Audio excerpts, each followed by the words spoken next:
This is a fascinating case that no other surveyor or contractor wanted to touch. The reason why is it was recently damp proofed by Kenwood, I think probably 6 months ago, and the water has breached the damp proofing slurry within virtually no time at all. The reason why is it's one large property that was subdivided into 2 buildings with a central fireplace.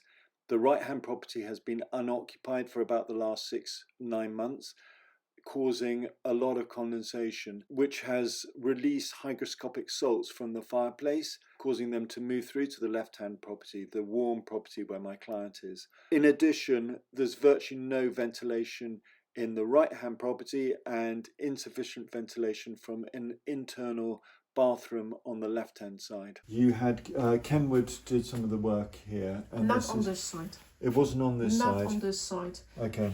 There was a box covering this bit. And it had shelving or something in there? It was like a shelf. And previous owners had like a headboard. And you can see how damp proofing treatment. Yes, obviously. And it seems like it was not done. And this is covering an old chimney breast?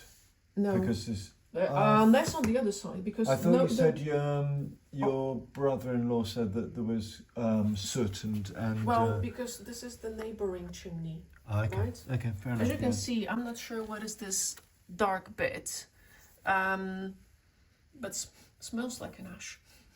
Okay, I'll have a good look at that. And you can almost feel the draft. Okay. I'll have a good and look, this is not a plaster. This is not the plaster which you will find anywhere. This is cement. Okay, and then if we go next door, this is where the damp proofing treatment was. But the damp is returned not on around. This wall. The damp proofing was done over there. We haven't painted over. We haven't covered it, so you should be able to identify. So it's just this plaster on this wall, and presumably all the way around here as well, is it? Yes, all around. And then the damp has reappeared up here and to the side down there. And this is just the wall which has not been touched by damp proofers. Okay. But because it started to show Dampness. signs of damp, Yeah. the whole wallpaper was taken off by Okay. us. And behind And this is behind here there was mould, wasn't there? Yes. Behind the paper, was it all on top of the paper? I think it was here. Yeah, it was. Of course, it was covered with the paper.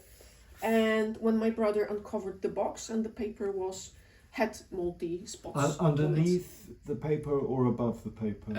Between the paper and the box? I think it showed also on the top of the paper. Okay. If I would show you the video again, you will see on the green bit. Okay. There was a mold. So to explain, this is the rear of a fireplace. In the other property on the other side of this wall, the fireplace has had plastic damp proofing membrane applied to it, and then a cement base render used as plaster.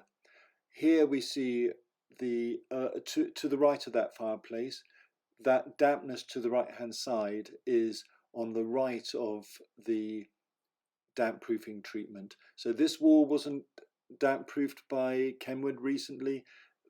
The wall that was damp proofed by Kenwood is in a little room on the right in the understair room. But the hygroscopic salts have breached the damp proofing treatment. In addition, the discussion about mould. Now, mould only grows where relative humidity is high, above 85% for a prolonged period of time.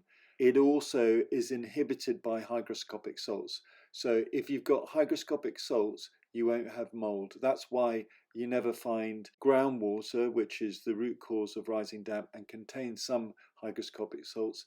You never find that in the same location as mould. And obviously vice versa. So the presence of mould eliminates rising damp, but if it's been damp proofed in a way that blocks the hygroscopic salts, then you're not going to get hygroscopic salts affecting the mould.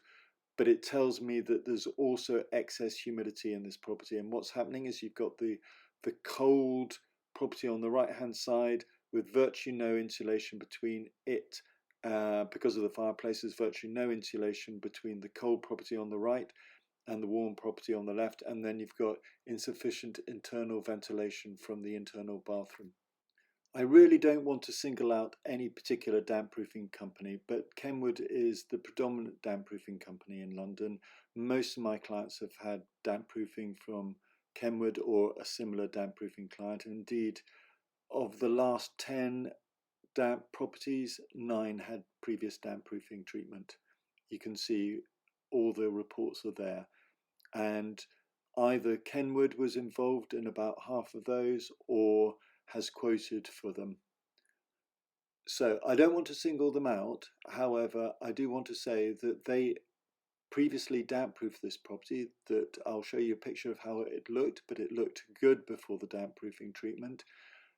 Clearly there's some issues going on, but their guarantees were worth nothing because they're going back and quoting for more damp-proofing treatment, and I would say that they'll have another go at it. Some of my clients, they've been to 2 or 3 times and still it's unresolved. In this property there was also a drain survey recently which has said that the leaking pipes, now clearly those need to be dealt with first. So now we're going in the right hand neighbouring property. We see the fireplace which we saw the back of, and there's dampness up the wall. Indeed there are brown stains. Now this is interesting in that brown stains will only come because water is moving through a wall. In this case, it's water that's moving through the floor, the timber floor. It's a solid floor. We tested for leaks and wastewater. This property's been unoccupied for a long time.